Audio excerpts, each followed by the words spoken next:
I take full responsibility for my going to hell or heaven. Let's do a recap. Oprah Winfrey said she takes full responsibilities for going to hell or heaven.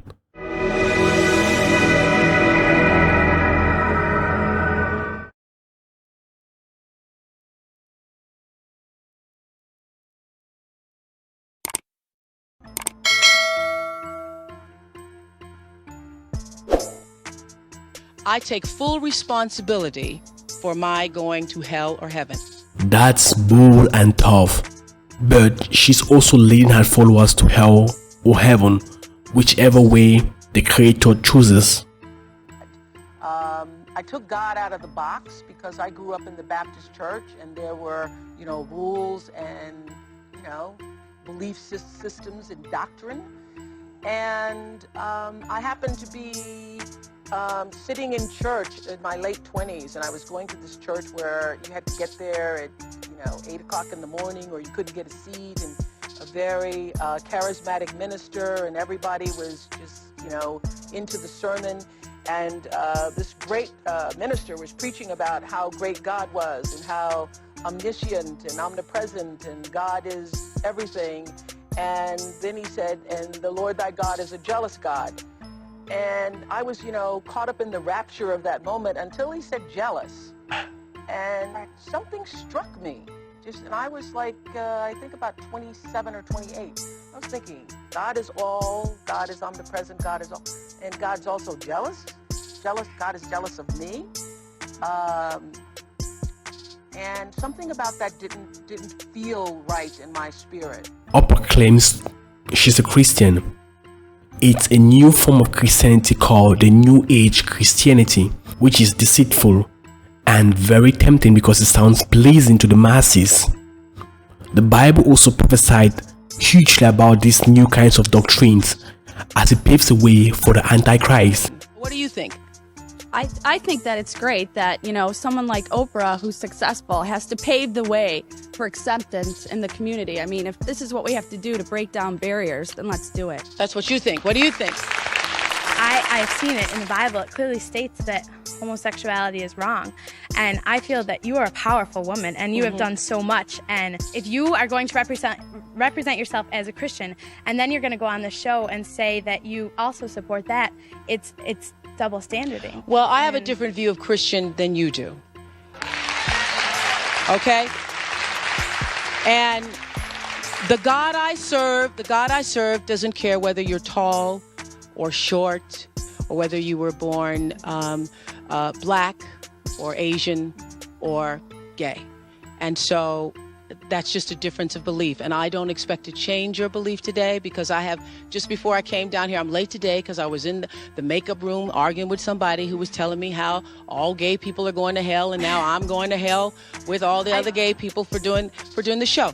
I take full responsibility for my going to hell or heaven. I take full responsibility, and I feel that everybody who's concerned about me now going to hell because I'm doing the Ellen DeGeneres show, I think that you all should take that energy and try to create a little heaven here on earth for everybody. And I take full responsibility for it. I take full responsibility for it. See, I believe God created Ellen. I believe God did that. Right. And if Ellen says she's gay, I believe God created her gay. I believe God did that. You can't stand up there on that show and in front of this whole American society and say that you support that. I mean, I support her right to be who she thinks she is.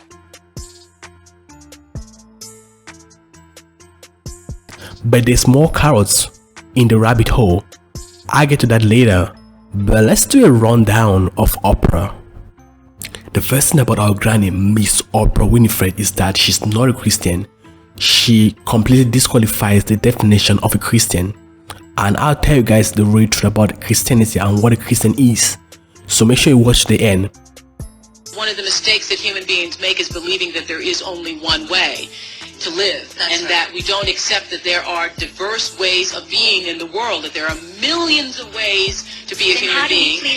And many paths to what you call God. And her path might be something else, and when she gets there, she might call it the light. But her loving and her kindness and her generosity brings her, if it brings her to the same point that it brings you, it doesn't matter whether she called it God along the way or not. And I guess the danger that could be on that, I mean, it sounds great on the onset, but if you really look at both sides, There couldn't possibly be just one way. What about Jesus? What about Jesus?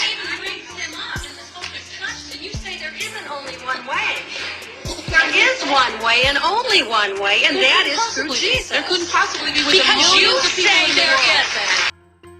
For Oprah to be a billionaire at that level and get that massive fame and massive success in the entertainment industry, she must be a true Christian or a devil worshipper. I mean, there's no room for atheism at the top of the game. You can even dare to reach that level without making a deal or a covenant with God or Satan, and it's easy to spot them. Jesus said, by their fruits you will know them. Oprah said she takes full responsibility for going to hell or heaven, and she believes God doesn't care about your sexuality, that we are divine beings and that we are gods. That's New Age doctrine. Hello again, everyone. Welcome to week number 3 of our New Earth web class. And again, I thank you. Eckhart Tolle thanks you for joining us as we bring students and seekers together to discuss our latest book club selection, Eckhart Tolle's A New Earth. We did something last week that was unprecedented. You said it's never been done before on television, where you just sit there in silence. And I thought a lot of people responded to the sense of connection from that. So you want to do that again? Yes. Let's do that again. Yes. Yes. Okay. So you're going to lead us in silence. And simply become aware that you are breathing. The air flows in and out, and you feel yourself breathing. Air flows in and out of the body.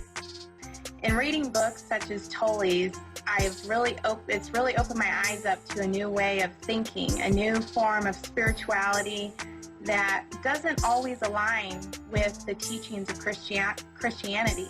So my question is to you, Oprah, how have you reconciled these spiritual teachings with your Christian beliefs? I've reconciled it because I was able to open my mind about the absolute, indescribable hugeness of that which we call God. But guys, let me break the code. Let me break the code down. Let me break the whole broadcasting or broad spellcasting. Let me break it down for people to understand, because most of you have been understanding. This billionaire called Miss Oprah Winfrey has a brand name. I mean, her whole brand name is called OWN, abbreviated OWN, which means Oprah Winfrey Networks. I mean, she got her own network. But if you want to go down this rabbit hole, I mean, this name, according to the teachings of Aleister Crowley and reading these numerous books on the occult, black magic and all that stuff, we know that the Illuminati and all those people high up in the occult, they love hiding the truth in plain sight. So they mostly use the phenomenon of backmasking. I mean, they always backmask certain things, which they use spells in the backmasking. So if you reverse the name OWN, which is Oprah Winfrey Networks, you will get NWO, which means New World Order. So if you reverse the Oprah Winfrey whatever, you will get NWO, which means New World Order. And that's why her whole show, I mean, we see this new doctrine, this new form of Christianity, this new form of ideas and suggestion. She has brainwashed people completely. She's doing something new which goes different from the old pattern. Because I believe that God is love and that God is in all things. And so that's when the search for something more than doctrine started to stir within me. And I love this quote that Eckhart has. This is one of my favorite quotes in chapter 1, where he says, "Man made God in his own image. The eternal, the infinite, and unnameable was reduced to a mental idol that you had to believe in and worship as my God or our God." Jesus says you are the light of the world. It means you are the consciousness in which the world appears, is seen. I've spoken a lot about backmasking and how these elites, how these people, even the musicians, they use the backmasking to cast spells on people without their permission, because the masses don't even know what's going on. Like I said, we live in a double world. That's why you see the black and white Masonic symbolism, because of that duality. Okay, we have the physical world and the spiritual world. So when you consume something in the physical world, don't forget it has a spiritual meaning. So in the real world, it may sound cool, coolly, chilling and relaxing, all that beautiful music. But in the spiritual world, in the other world, it is demonic, it is evil. It is like you're promoting evil energy into your body, because don't forget, we are 3 in 1. We also have a spiritual form which will stay forever. I mean, this thing is crazy how people don't understand what we're passing through, like the whole spiritual battle which we're fighting in this world.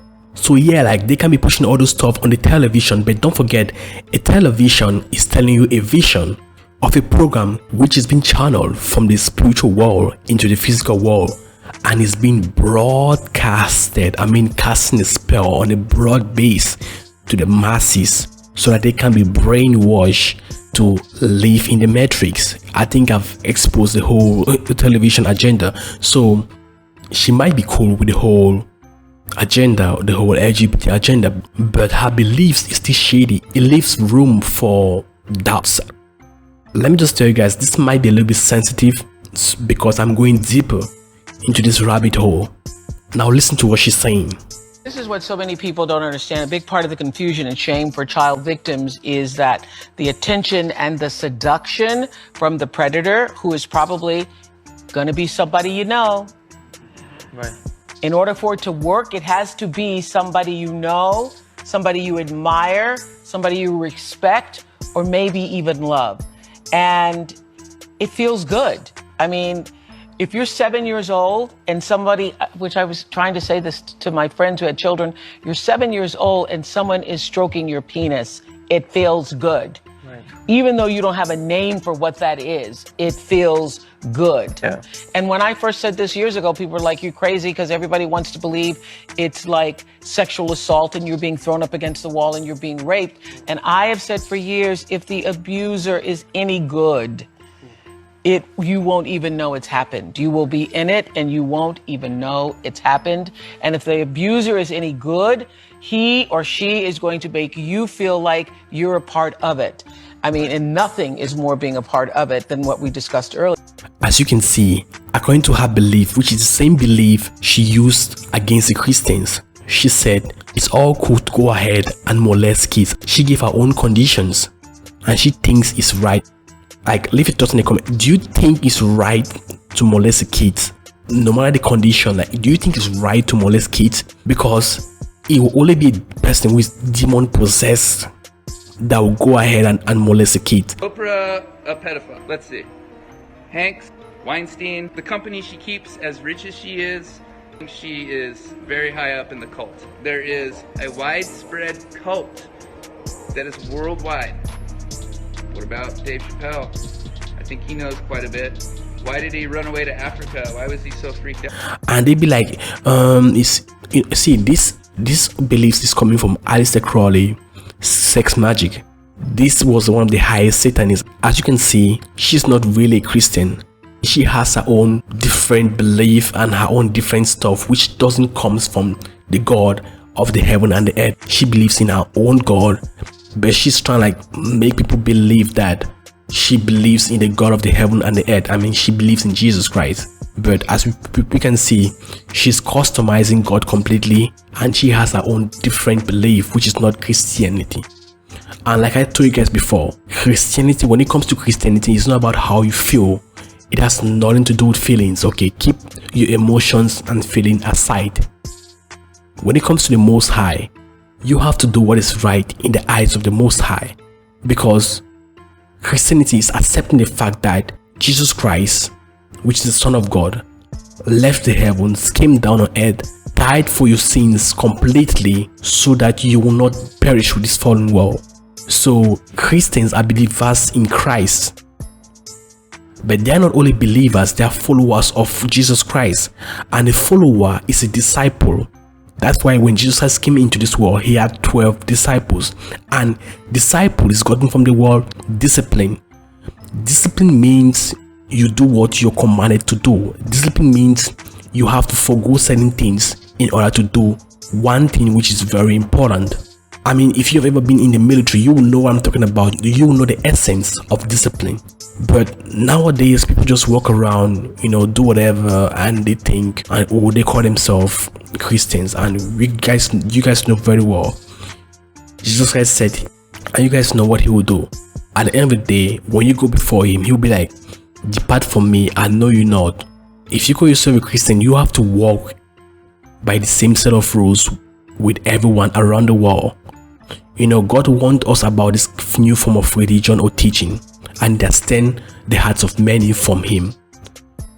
Oprah said, God doesn't care if you're white, Asian, black. That's right, but when it comes to the issue of your sexuality, it's a very, very big deal to God, because your body is a temple of the Most High God, so it's supposed to be kept holy. But if you go ahead doing what we feel is right, even though we know deep within our heart that is not right in the eyes of the Most High, then we're kind of like, not obeying what he wants us to do, and we're just kind of like doing whatever we want to do and deceiving ourselves at the end of the day that we are Christians, which we are not. We're kind of like pagans. So with that said, I feel like there's hope for everyone who just is ready to come back. No matter what you've done, he just cares about your heart. If you're ready to come back to him, serve him in spirit and in truth, then he's ready to work with you.